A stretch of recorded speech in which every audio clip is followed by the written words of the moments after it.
इस वीडियो में हम मौर्योत्तर काल को देखेंगे। मौर्योत्तर काल से मतलब है जहाँ पे हम जो है शुंग डायनेस्टी को देखते हैं, कंडव वंश, सातवाहन वंश को देखते हैं। इसके अलावा इंडो ग्रीक के शासक थे, उनको भी हम जानते हैं। ठीक है, तो मौर्योत्तर काल का मतलब क्या ये मौर्य वंश है? नहीं है। मौर्य साम्राज्य था, ठीक है। उसके बाद एक गुप्त साम्राज्य है, ठीक है। अब जो मौर्य साम्राज्य और गुप्त साम्राज्य है, इसके बीच में एक समय है मौर्योत्तर काल का, जो 200 ईसा पूर्व से 300 ईसा पूर्व का है, ठीक है। इस मौर्योत्तर काल को आगे बताने जा रहा हूँ, लेकिन इसकी स्थापना हुई कैसे, यहाँ पे एक क्वेश्चन बनता है। तो अशोक होता है ना, अशोक के उत्तराधिकारी होते हैं। बेसिकली हमें 4 देखने को मिलते हैं उसके बाद, जिनमें कि एक तो उसका बेटा होता है, ठीक है। 2 उसके नाती होते हैं, एक बेटे का नाम होता है कुणाल, ठीक है। और जो नाती होते हैं, 2 नाती हैं, उनमें से एक का नाम संप्रति होता है, एक का नाम दशरथ होता है, ठीक है। तो जो चौथा होता है अंतिम, उसका नाम होता है बृहदत्त, ठीक है ना। अब बृहदत्त वैसे नाती ही है उनका, लेकिन वो क्लियर नहीं बताया गया है कहीं पे भी कि वो नाती था या बेटा था, और वो नाती हम उसको कंसिडर करेंगे क्योंकि बृहदत्त से पहले दशरथ और संप्रति भी आ जाते हैं, ठीक है, जो उसके नाती होते हैं, ठीक है, अशोक के नाती, ठीक है। तो बृहदत्त जो है ना अंतिम मौर्य सम्राट होते हैं। तो बृहदत्त का एक सेनापति होता है जिसका नाम होता है पुष्यमित्र, ठीक है, पुष्यमित्र शुंग। तो वो क्या करता है, बृहदत्त को मार देता है, ठीक है। और बृहदत्त को मार के मौर्य वंश का अंत हो जाता है। और फिर वहां से वो जो पुष्यमित्र शुंग होता है, वो स्थापना करता है शुंग वंश की, ठीक है। तो ये एक ओवरव्यू बता दिया है मैंने कि कैसे जो है मौर्योत्तर काल शुरू हो रहा है, ठीक है। अब यहाँ पे हम इन चीज़ों को और अच्छे से डिटेल में समझेंगे, ठीक। अगर आपने मौर्य साम्राज्य की वीडियोस को नहीं देखा है तो उन्हें एक बार देख लीजिएगा। अगर देखे आए हैं तो वेरी गुड, और यहाँ से भी देख रहे हो पहली बार तो इस वीडियो को देख लो, क्योंकि इसका अब उससे कोई कनेक्शन नहीं है। मैंने क्लियर कर दिया कि बृहदत्त मर चुका है, मौर्य साम्राज्य खत्म हो चुका है, अब हम मौर्योत्तर काल को लेके चल रहे हैं, ठीक। तो अब जो है आगे बढ़ते हैं। अगर पहली बार आए हैं तो सब्सक्राइब कर लेना, अदरवाइज पहले वीडियो देख लो, फिर लास्ट में डिसाइड कर लेना, ठीक है। देखो, मौर्योत्तर काल को ना अंधकार का काल कहा जाता है। क्यों कहा जाता है? क्योंकि एक तो इस समय स्रोतों की कमी हो गई थी, मोस्ट इंपॉर्टेंट चीज़। और जब महाराजा होते हैं वो आपस में लड़ते रहते हैं। खैर वो तो पूरी हिस्ट्री में ही चलता रहता है कि हर कोई आपस में ही लड़ता रहता है, ठीक है। तो वो इतना इंपॉर्टेंट पॉइंट नहीं है। पर अंधकार का युग क्यों कहा जाता है? क्योंकि स्रोत की कमी थी, ठीक है। जो भी इनको रिसोर्सेज थे वो कम हो रहे थे, ठीक है। अच्छा, पहली बार इस समय में लेखयुक्त सिक्के प्राप्त होते हैं। सिक्के से मतलब क्या है? देखो, इससे पहले के जो हमें कॉइन्स मिले थे उन्हें हम पंचमार्क सिक्के कहते थे।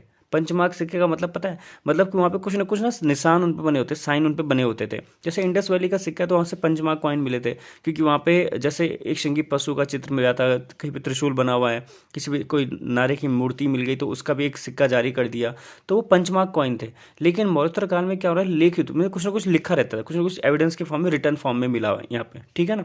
तो इसलिए ये लेखयुक्त सिक्के मौर्योत्तर काल में मिलते हैं, ठीक है। अब देखो, मौर्योत्तर काल में क्या होता है, बड़े साम्राज्यों का निर्माण होता है, ठीक है, जिनको बड़ी बड़ी उपलब्धियां भी मिली हैं, ठीक है ना। तो इस काल को क्लासिकल युग का अग्रगामी कहा जाता है। क्लासिकल युग जो आएगा उसका अग्रगामी, मतलब इसके बाद जो गुप्त साम्राज्य आएगा तो वो एक क्लासिकल युग है, लेकिन उसका अग्रगामी है, उसको आगे लेके आने वाला, ठीक है। जो पूर्व भारत है, पूर्वी भारत है, मध्य भारत है और दक्कन है, ठीक है ना, यहाँ पे ना छोटे छोटे स्थानीय राजवंशों का उदय होना शुरू हो गया था, ठीक है ना। मतलब ये कह लो कि कोई छोटे मोटे कबीले रहे होंगे तो उन्होंने अपना अपना साम्राज्य स्थापित कर दिया, और बाद में अपने आप में एक बड़े राजवंश बन के सामने निकल आए। जो राजवंश हुए वो मौर्योत्तर काल के कैसे बने थे? देखो, सबसे पहले नाम आता है शुंग वंश का, फिर आता है कंडम वंश का, तीसरे नंबर पे आता है सातवाहन वंश, और चौथे पे आ जाते हैं विदेशी, जिनको हम हिंद यवन एंडो ग्रीक कहते हैं, ठीक है। और फिर आ जाते हैं शक और कुषाण, ठीक है। बस इसको हमें इस वीडियो में समझना है। अगर वीडियो लंबी होगी तो मैं इसके 2 पार्ट कर दूंगा। शुंग वंश, ठीक है, इसके संस्थापक कौन थे? पुष्यमित्र शुंग थे। कैसे? क्योंकि बृहदत्त को मार दिया था इन्होंने, ठीक है। बृहदत्त कौन था? मौर्य साम्राज्य का अंतिम सम्राट, ठीक है। ये पुष्यमित्र शुंग जो है ब्राह्मण थे, और ये प्रथम ब्राह्मण थे जिन्होंने मगध पर शासन किया था, ठीक है ना। प्रथम ब्राह्मण वंश जिसने मगध पर शासन किया, ठीक है। कौन है? शुंग वंश, ठीक है। अच्छा, इस वंश में 10 राजा हुए थे जिन्होंने 112 वर्षों तक शासन किया था, ठीक है। पुष्यमित्र शुंग राजा बनने के बाद भी सेनापति कहलाए, ठीक है। क्यों कहा गया होगा सेनापति? क्योंकि किसके सेनापति थे? बृहदत्त के सेनापति थे, और इनका जो कार्य करने का तरीका था वो एक सेनापति की तरह ही था, इसलिए इनको जो है सेनापति ही बोला जाता था, ठीक है, जबकि राजा थे। ने विदर्भ यानी महाराष्ट्र के शासक यज्ञसेन को पराजित किया और इसे अपने अधीन कर लिया था। तो कभी कभी सवाल आ जाता है कि यज्ञसेन को पराजित करने वाला कौन था? तो पुष्यमित्र शुंग था, ठीक है। और यज्ञसेन कहाँ के राजा थे? विदर्भ के राजा यानी महाराष्ट्र के राजा थे, ठीक है। ये जो पुष्यमित्र शुंग है, यानी कि इसी के शासनकाल में प्रथम यूनानी आक्रमण होता है, ठीक है। तो मौर्योत्तर काल में प्रथम यूनानी आक्रमण ड्रिमेटियस के नेतृत्व में हुआ था, लेकिन ये केवल व्यास नदी तक आया था। थोड़ा सा कंफ्यूज मत होना। मौर्योत्तर काल लिखा है ना, मौर्योत्तर काल में कौन सा वंश चल रहे हैं? शुंग वंश चल रहे हैं ना।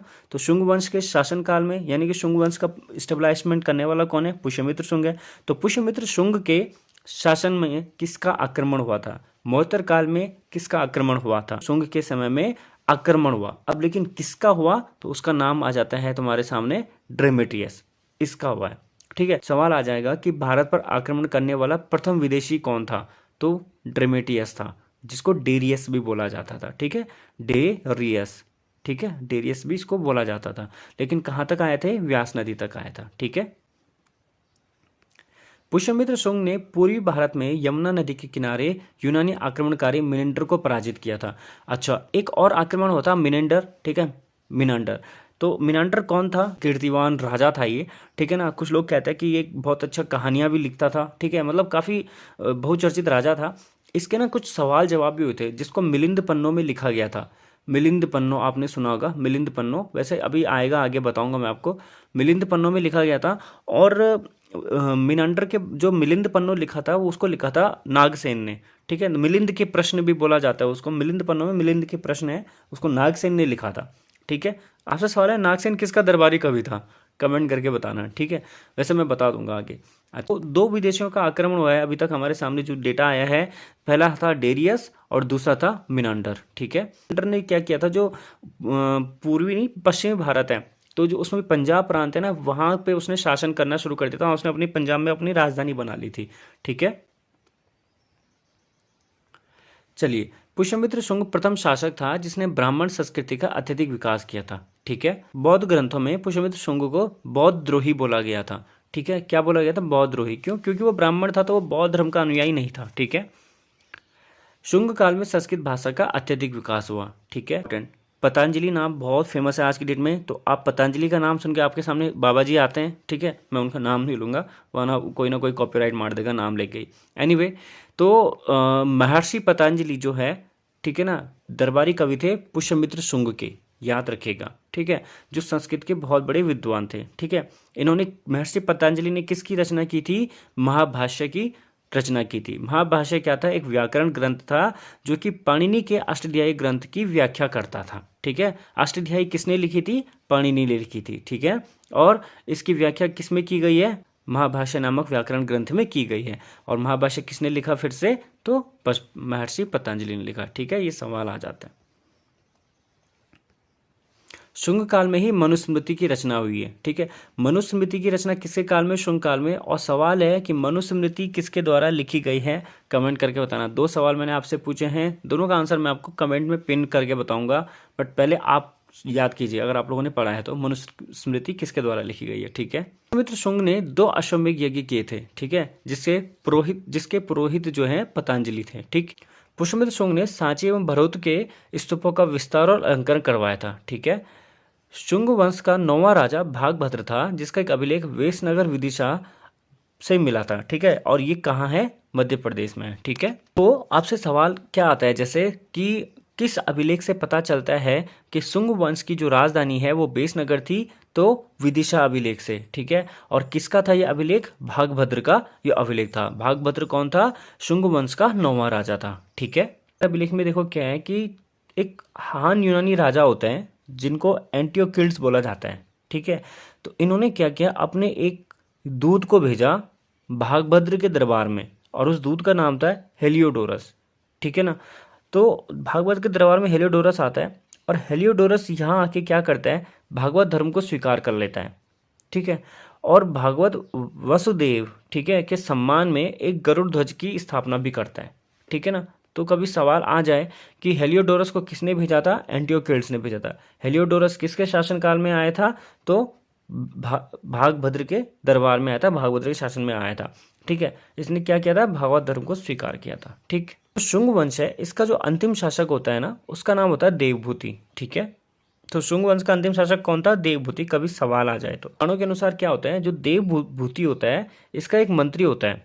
ठीक है, वसुदेव। ठीक है, अमात्य मंत्री बोला, मतलब बनाया गया उन्होंने जिसको। ठीक है, तो वो क्या करते हैं कि देवभूति की हत्या कर देते हैं। ठीक है, और देवभूति की हत्या करके शुंग वंश का अंत कर देते हैं। ठीक, और फिर इसके बाद स्थापना हो जाती है कंडम वंश की। ठीक है। तो सिंपल सी बात है, कंडम वंश का संस्थापक कौन है? वासुदेव। वासुदेव ने किसकी हत्या की थी? देवभूति की हत्या की थी, ठीक है। कंडम वंश के शासक भी ब्राह्मण थे, ठीक है। पुराणों के अनुसार इस वंश में 4 राजा हुए जिन्होंने 45 वर्षों तक शासन किया था, ठीक है। और इस वंश का जो अंतिम शासक था उसका नाम था सुशर्मा, और इसके अमात्य सिमुक ने इसकी हत्या करके कंडक वंश का कंडम कर दिया, मतलब कि कंडम वंश का अंत कर दिया था, ठीक है। तो अंतिम शासक कौन हुआ कंडम वंश का? सुशर्मा, जिसकी हत्या किसने की? सिमुक ने की। सुशर्मा सिमुक, ऐसे याद रखना, ठीक है।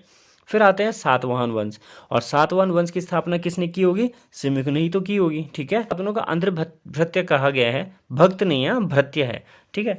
भृत्य भी बोला जाता है। भृत्य मतलब कि ये इसका मतलब ये होता है ना कि जो दूसरों को ज़्यादा मतलब वो करते हैं, तवज्जो देते हैं, सेवा करते हैं, वो चीज़ है इसका मतलब, ठीक है ना। अंधभक्त मत कह देना। पुराणों के अनुसार इस वंश में 30 राजा हुए थे जो 450 सालों तक शासन करते हैं। सातवाहनों का जो मूल क्षेत्र था वो महाराष्ट्र था, ठीक है, और बाद में ये आंध्र प्रदेश में बस गए थे, और ये लोगों की सेवा करते थे, इसी कारण इन्हें आंध्र भृत्य कहा गया था, ठीक है। अभी बताया था मैंने आपको। सिमुक की मृत्यु के बाद इसका छोटा भाई कृष्ण, जिसको कान्हा भी बोला जाता था, वो शासन करता है, और इसके बाद कृष्ण का पुत्र जो शतकर्णी होता है वो शासक बनता है, ठीक है। अब जो शतकर्णी प्रथम था, ठीक है, इसके बारे में देखिए, ये वंश का बहुत महत्वपूर्ण शासक ये होता है, ठीक है। अब जो ये शतकर्णी प्रथम है ना, इनकी एक पत्नी है नागनिका, जिनका ना एक अभिलेख मिलता है, ये नाना घाट अभिलेख, ठीक है। और वहां से शतकर्णी प्रथम की जो उपलब्धि है उसमें लिखी गई है वो काफ़ी सारी, ठीक है ना। और उसी अभिलेख में जो है शतकर्णी को महान विजेता, महान शासक बताया गया है। किस अभिलेख में? नाना घाट अभिलेख में। किसका? ये नागनिका का है। अब देखो, जो शतकर्णी प्रथम है ना, इसने क्या किया, पश्चिम में जो मालवा है, मध्य प्रदेश और आंध्र प्रदेश, इस पर उसने आक्रमण किया और इनको अपने साम्राज्य में मिला लिया था, ठीक है। अब देखो, मालवा में भी किया और आंध्र प्रदेश में भी किया, 2 जगह युद्ध किया, इसलिए इसने 2 अश्वमेध यज्ञ करवाए थे, ठीक है। इससे पहले अश्वमेध यज्ञ किसने करवाया था? कमेंट करके बताओ, इसी वीडियो में बताया था मैंने, याद करो। नाना घाट अभिलेख में उल्लेख मिलता है कि शतकर्णी ने इन यज्ञों का उपलक्ष्य में ब्राह्मणों को दृश्य दान यानी मुद्रा के साथ साथ भूमि दान भी दिया था, और ये भूमि दान का प्रथम अभिलेखीय प्रमाण है। जो भूमि दान की प्रथा हुई थी शुरू, वो सातवाहन वंश से ही शुरू हुई थी, और उसका श्रेय जो है शतकर्णी प्रथम को ही जाता है, ठीक है। इस बात को याद, इससे पहले भूमिदान का कहीं नहीं मिलता जिक्र कि भूमिदान किसने शुरू किया, लेकिन किसने किया? शतकर्णी प्रथम ने किया। शतकर्णी प्रथम कौन है? सातवाहन वंश का बहुत ही मतलब फेमस राजा है, ठीक है। और इसने क्या किया था? दृश्य दान किया था। दृश्य दान यानी मुद्रा के साथ साथ भूमिदान भी किया था, ठीक है। शतकर्णी प्रथम की मृत्यु के बाद अंधकार का युग शुरू हो जाता है, ठीक है। तो जब शतकर्णी प्रथम मर जाता है तो इनकी पत्नी नागनिका ने अपने अल्पवयस्क पुत्र शक्तिश्री और वेदश्री के नाम से शासन करना शुरू किया था, ठीक है। तो देखा जाए लीगल तरीके से तो प्रथम भारतीय महिला शासिका के रूप में इन्होंने ही कार्य किया था। कहते हैं ना, भारत की प्रथम महिला शासिका रजिया सुल्तान, बड़े शान शौकत से कहते हैं, लेकिन रजिया सुल्तान तो विदेशी थी यार, मतलब वो इंडियन कहाँ से हो गई? सुल्तान है वो, ठीक है ना, सल्तनत काल की है, गुलाम वंश के अंतर्गत आती है, ठीक है। तो वो कहाँ से हो गई? तो देखा जाए तो कौन थी महिला शासिका के रूप में? नागनिका, ठीक है। और ऐसी उत्तराखंड में भी थी एक, ठीक है। आप सोच रहे हैं तीलू रौतेली वगैरह, नहीं नहीं, पृथ्वीपति शाह की माँ का नाम क्या था? याद करिए, रानी कर्णावती, ठीक है। उन्होंने क्या किया था? अपने पुत्र के बिहाव पे शासन किया था, ठीक है। रानी कर्णावती ने किसके नाक काट के किसको वापस भेज दिया था? किस दिल्ली सल्तनत के सुल्तान की बेइज्जती की थी उसने? कमेंट करके बताना जरा, ठीक है। देख, अच्छा, उसको कमेंट करके बताना, नहीं तो मैं बता दूंगा। याद रखना, नागनिका ने अपने 2 पुत्रों के बिहाव पे शासन किया था, जिसका नाम था एक शक्तिश्री और दूसरा था वेदश्री। तो प्रथम भारतीय महिला शासिका थी ये, ठीक है। क्या नाम है? नागनिका, ठीक।